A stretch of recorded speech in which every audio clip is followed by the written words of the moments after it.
Today's video is about academic success.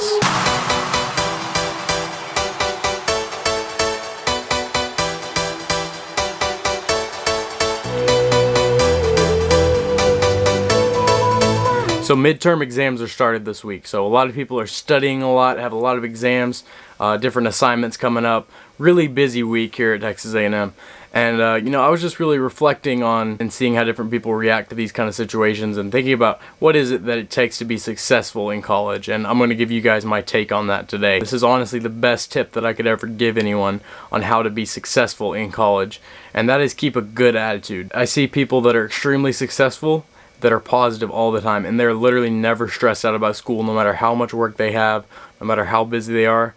And to me, that's probably the biggest key. If your biggest problems are exams, assignments, papers, then you have nothing to complain about. Now, we should all, anybody who's a college student, myself, anybody else who's in college right now, should be thankful for that opportunity and just make the best of it. I'm going to go talk to some people that I think are great examples of being successful in college, and these are people that not only make good grades and are good students, but these are people that go the extra mile and participate in leadership and other different organizations. So let's see what they have to say.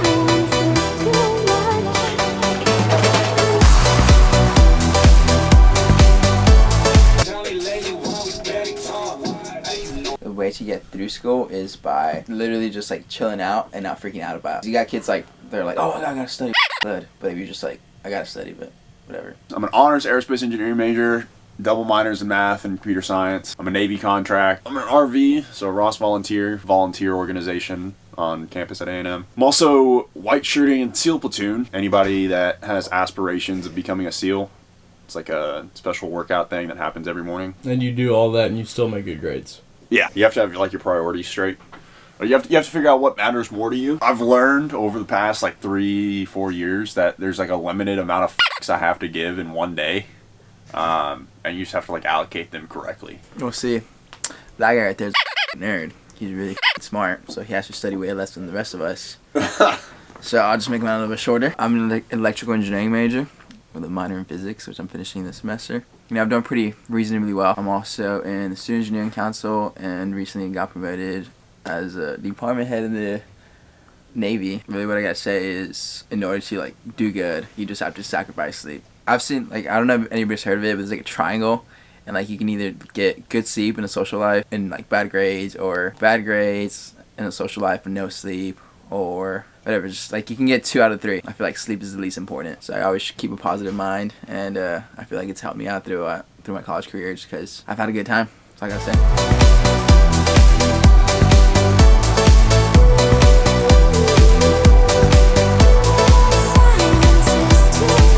So, I'm a senior, obviously. I'm in mechanical engineering. I'm also obviously in the Corps. I'm a major unit commander. I like to call those MUCs. I'm in a Bible study. That's awesome. I love doing that. And I like just spending time with other people. So it's kind of like a commitment I have as far as like mentorship. I have a couple people that I like to meet up with a couple times a week. It's definitely a heavy schedule. It's really easy to get discouraged, but I think the bigger picture you have to look at is, where were you before that? Where were you before you sat down and put all those hours of effort into the work? And then where are you now that you've turned it in?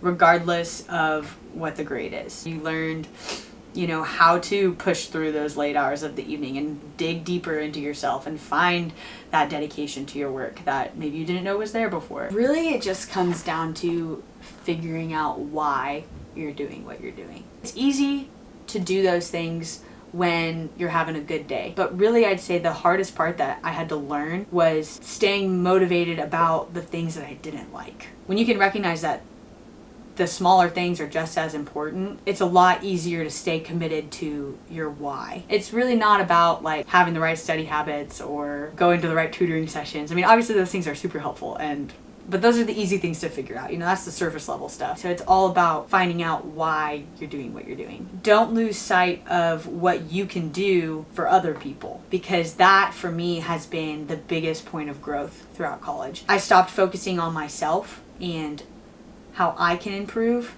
and started focusing on what I have learned, how I can use what I learned to help the people around me. It makes you feel a lot better about the hard work that you're putting in, even when you're staying up late and you don't get the grade you want, or you put in a lot of extra time and nobody says thank you. You know, even when you don't get that gratification of doing the hard work, you can see that in other people. It's screaming my name. Alright, so this one is whispering my name compared to the normal core-issued one. And then you've got this one that's just screaming my name. That's the type of pisshead I'm trying to be. Pacifico, it's just Pacifico. Mine's like, yes! I think I'm getting too excited for a nameplate.